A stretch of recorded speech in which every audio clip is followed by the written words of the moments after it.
La noche era fría y la lluvia caía con suavidad sobre las calles adoquinadas del centro de la ciudad. Las luces de los faroles parpadeaban como si compartieran un secreto con la oscuridad. Julián, un joven humilde de 24 años, salía de su turno nocturno en la panadería donde trabajaba. Su chaqueta desgastada apenas lo protegía del viento, pero su paso era firme y su corazón, generoso. No era rico en dinero, pero tenía una riqueza que muchos habían olvidado: compasión. Mientras avanzaba por una calle solitaria, escuchó un leve sollozo que le hizo detenerse. Al voltear, vio a una mujer sentada en la acera, con un vestido de noche empapado y los tacones en una mano. Su maquillaje estaba corrido por las lágrimas, y una botella vacía yacía junto a ella. Julián dudó por un segundo. No quería parecer entrometido, pero algo en ella le conmovió. Se acercó lentamente. ¿Se encuentra bien, señorita?, preguntó con voz suave. La mujer lo miró con ojos vidriosos y desorientados. Intentó hablar, pero apenas murmuró unas palabras incoherentes. No parecía ser del lugar.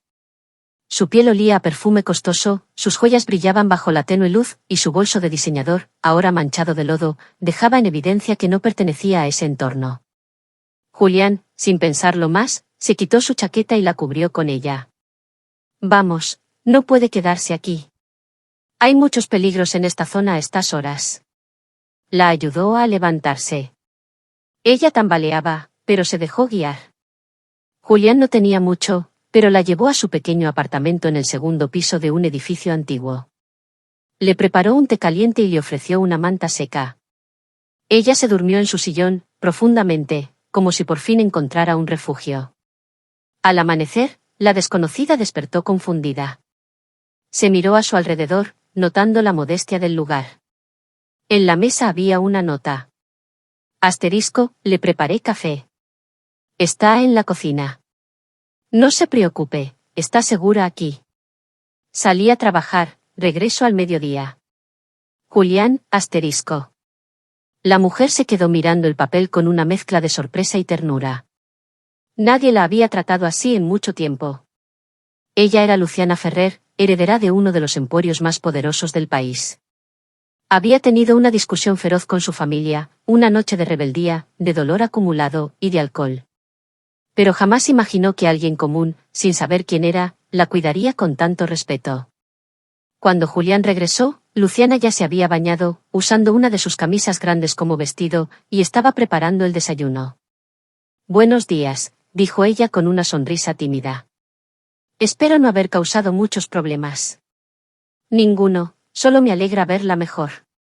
No todos los días uno encuentra a una princesa borracha en la calle, bromeó, ganándose una carcajada genuina de ella. Los días siguientes fueron extrañamente naturales. Luciana no quiso volver de inmediato a su mundo.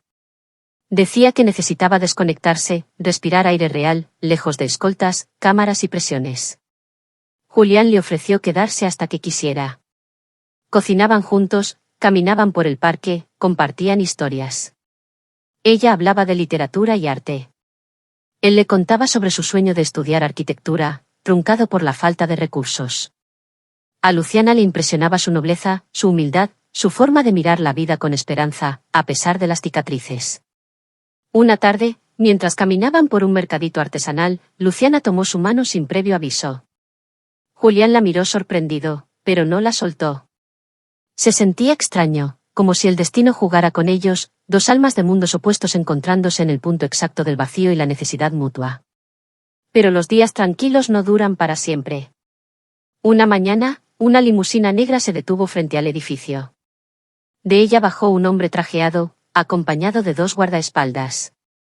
Tocaron a la puerta con fuerza. Luciana abrió. Su rostro cambió al ver a su padre. Luciana, ¿qué demonios estás haciendo aquí? Te hemos buscado por todas partes.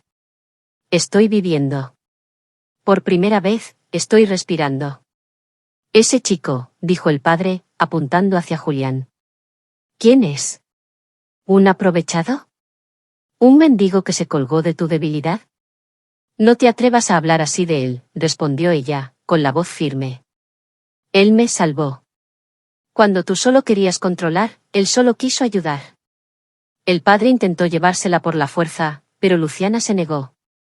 Aunque finalmente accedió a hablar con él en privado, dejó claro que no abandonaría a Julián. Tras horas de discusión, su padre accedió a una condición: Julián debía acompañarla, pero en su mundo. Le ofrecieron trabajo en su empresa, becas, beneficios. Julián no sabía qué hacer. No confiaba en la riqueza. Pero miró a Luciana, a sus ojos que le hablaban de algo más profundo. Y comprendió que el dinero no era el obstáculo, sino el miedo a no encajar. A la semana, viajaron juntos a la ciudad capital. Julián comenzó como asistente en el área de diseño. Aprendía rápido, destacaba con humildad. Muchos lo veían con desprecio, por su origen, pero Luciana lo defendía con una fiereza admirable. Una noche, tras una presentación exitosa de un proyecto que él diseñó, Luciana lo llevó al techo del edificio más alto de la ciudad. La vista era deslumbrante. Cuando te vi aquella noche, pensé que eras una locura más de mi vida. Pero ahora sé que eras la única parte cuerda en medio del caos. Julián la miró con ternura. Tú me enseñaste que las princesas también pueden sangrar, equivocarse y aún así brillar. Luciana se acercó lentamente. El beso fue inevitable, como si la historia se escribiera sola, entre los contrastes del lujo y la sencillez, entre el pasado y la esperanza. Pero lo que aún no sabían era que ese amor tendría que resistir pruebas aún más duras. A partir de aquel beso, la vida de ambos cambió para siempre. Lo que comenzó como un encuentro fortuito en una calle lluviosa se convirtió en un vínculo profundo, lleno de emociones intensas y descubrimientos inesperados. Pero el mundo al que Luciana pertenecía no era indulgente ni paciente con lo que no podía controlar. Los medios, siempre hambrientos de escándalos, no tardaron en enterarse del misterioso joven que había conquistado a la heredera del Imperio Ferrer. Las portadas de revistas y los programas de televisión empezaron a hablar de Julián como el don nadie que sedujo a la rica rebelde. Fotos del saliendo de la oficina, acompañando a Luciana a eventos o incluso simplemente caminando por la ciudad eran analizadas con morbo y condescendencia. Julián, aunque intentaba ignorarlo, comenzó a sentir el peso de ser observado constantemente. En la empresa, los murmullos no se hicieron esperar. Algunos ejecutivos lo trataban con condescendencia, otros con abierta hostilidad.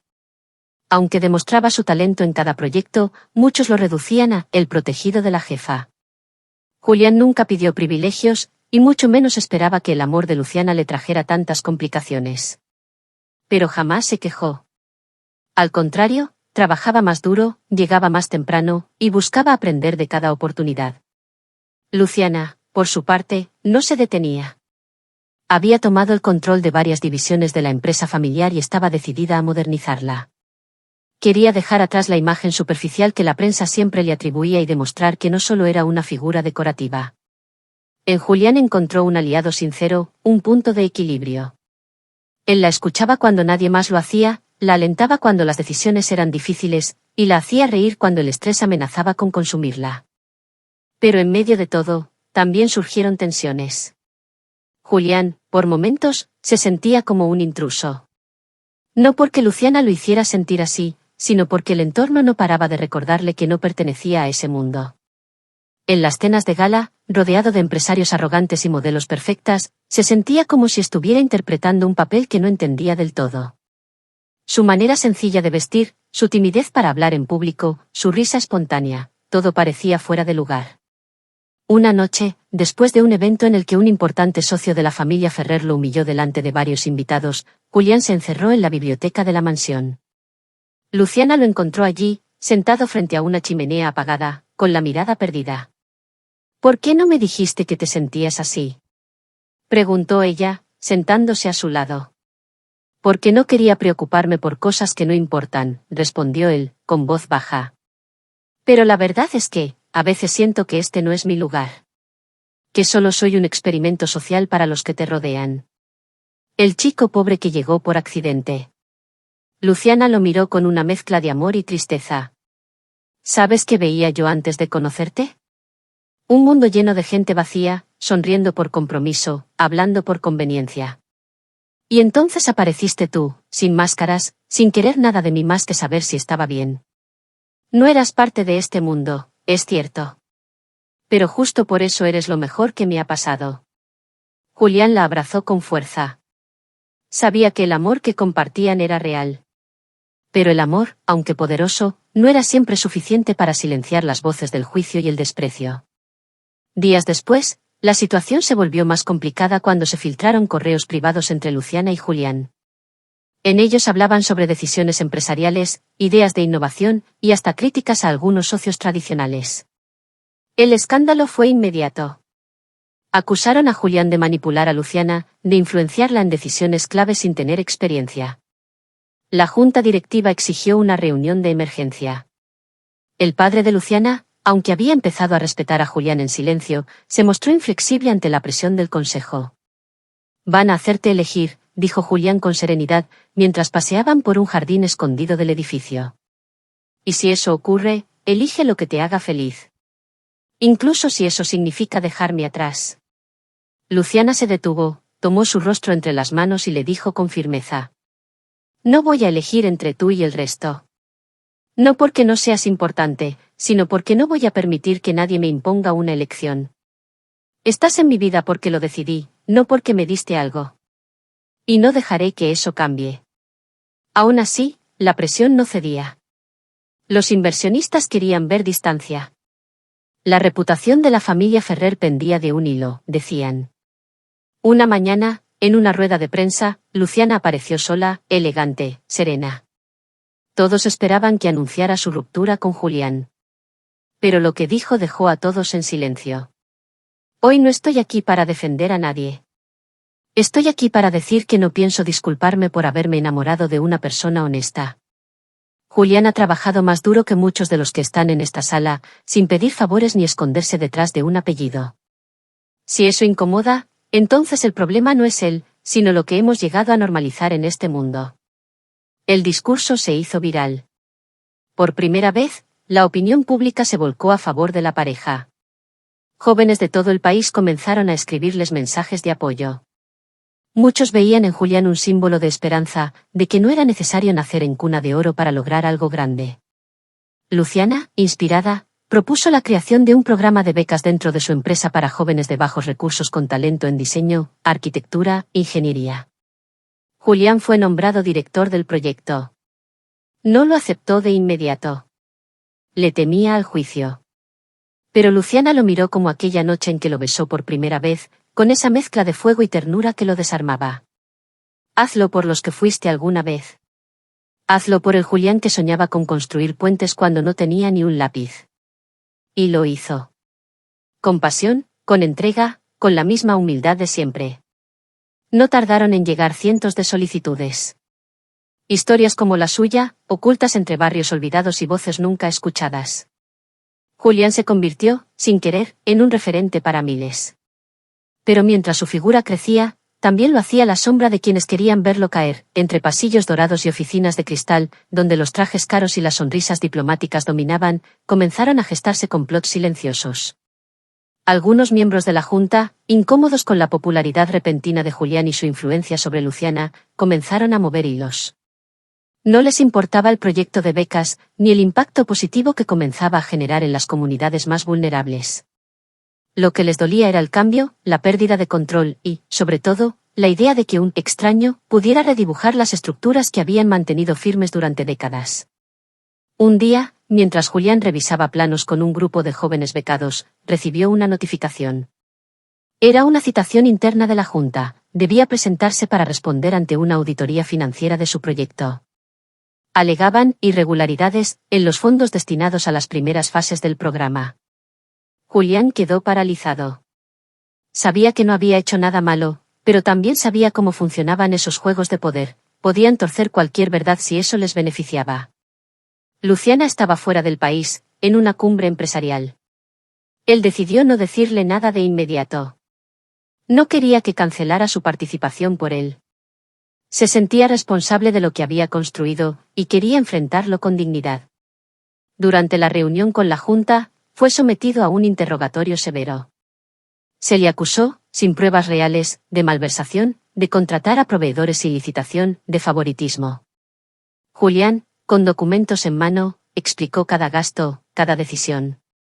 Pero los rostros que lo observaban no buscaban claridad, buscaban una excusa para sacarlo del juego. «Señores, dijo finalmente, con voz firme aunque el corazón le latía con violencia, ustedes no están preocupados por los números. Están preocupados porque alguien como yo les recuerda lo que han ignorado durante años. Pero no me iré en silencio. Este proyecto no es mío, es de cientos de jóvenes que nunca tuvieron una oportunidad. Si deciden cerrarlo, tendrán que mirar a cada uno de ellos y decirles que el sistema sigue sin quererlos. Salió de la sala con la frente en alto. Los rumores no tardaron en estallar. Titulares sensacionalistas hablaban de el escándalo que podía acabar con la historia de amor del año. Algunos empleados dejaron de saludarlo en los pasillos. Otros, en silencio, le dejaron notas de apoyo en su escritorio. Luciana, al enterarse, tomó el primer vuelo de regreso. Llegó al edificio como un huracán de ira contenida. ¿Cómo se atreven?, gritó al ingresar a la sala de reuniones. ¿Después de todo lo que ha hecho por esta empresa y por cientos de jóvenes? Los directivos intentaron suavizar las cosas, pero ella no les dio oportunidad. ¿Quieren que el sistema siga igual, estancado, frío, clasista? Pues no mientras yo tenga voz aquí. Julián se queda.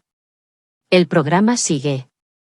Y si alguien tiene un problema con eso, que lo diga ahora.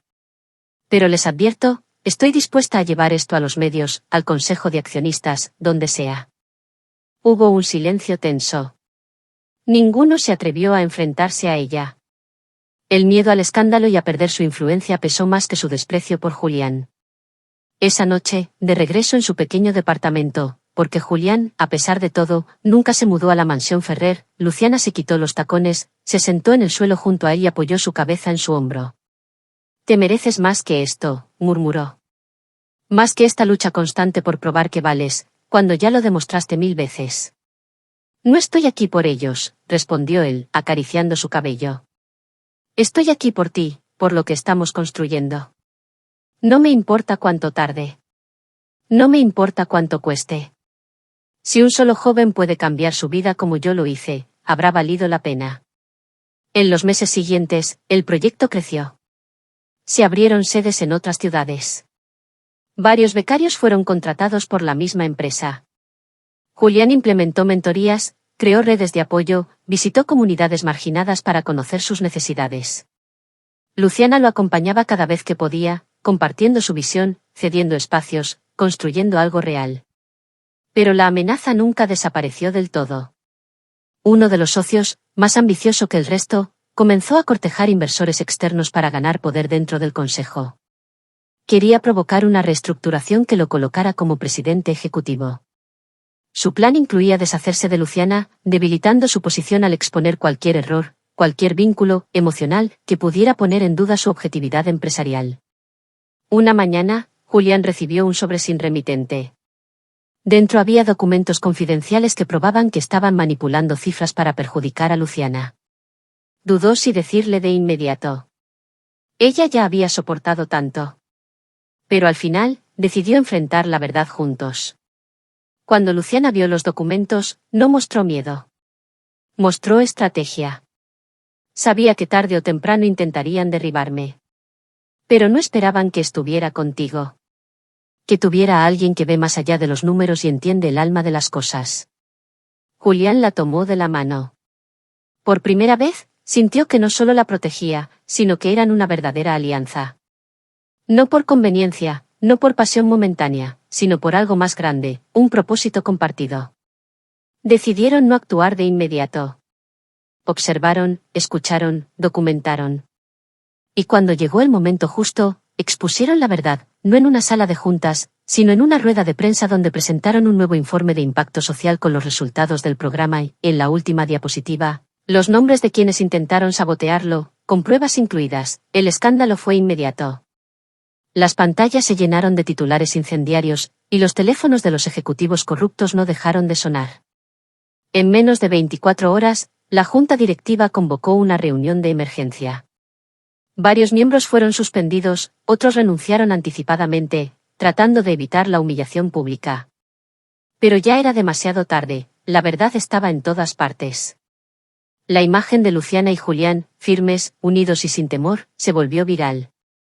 No eran solo una pareja que había desafiado los prejuicios sociales.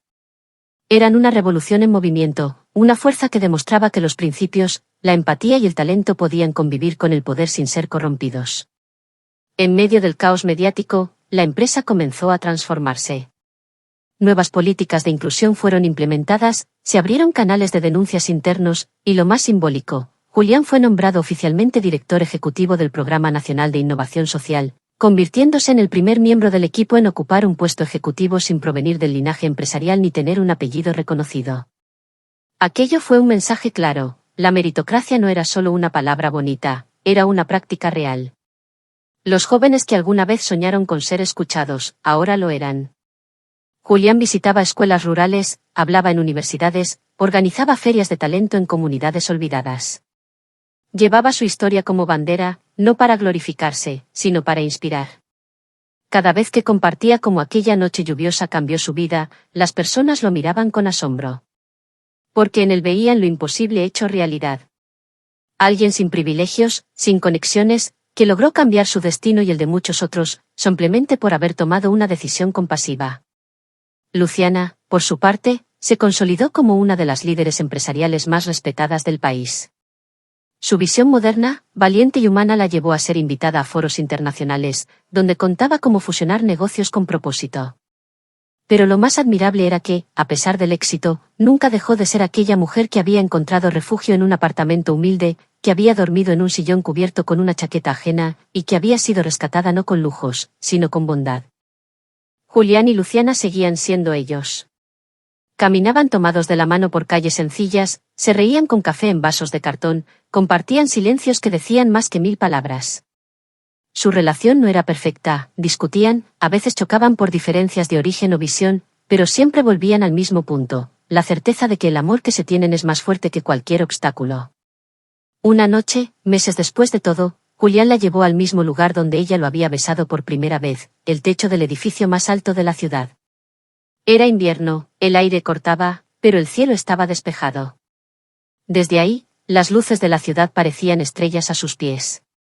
¿Recuerdas cuando pensábamos que el mundo era demasiado grande para nosotros?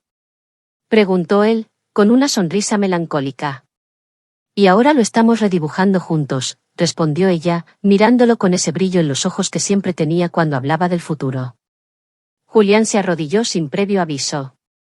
No había joyas ni protocolo. Solo un anillo sencillo, con una piedra azul que él mismo había mandado a hacer con sus primeros ahorros importantes. No te ofrezco castillos ni promesas perfectas, dijo. Pero sí te ofrezco seguir caminando contigo, incluso cuando la lluvia nos vuelva a sorprender. ¿Te casarías conmigo? Luciana se quedó en silencio por un instante, con los ojos brillando de emoción. Luego, soltó una risa nerviosa y le respondió. Pensé que nunca lo pedirías. Y lo abrazó como si el tiempo se detuviera. La boda no fue en un palacio ni en un salón lujoso. Fue en un parque abierto, rodeados de los jóvenes que habían transformado sus vidas gracias al proyecto. Luciana llegó del brazo de su padre, que, después de haber resistido tanto, terminó por rendirse al amor verdadero y a la evidencia de que Julián era el mejor compañero que su hija podía tener. Los invitados eran una mezcla heterogénea de rostros felices, niños de barrios marginados, arquitectos soñadores, antiguos panaderos, empresarios renovados, periodistas inspirados. Fue una celebración de esperanza, de esos amores que rompen con lo establecido para construir algo auténtico.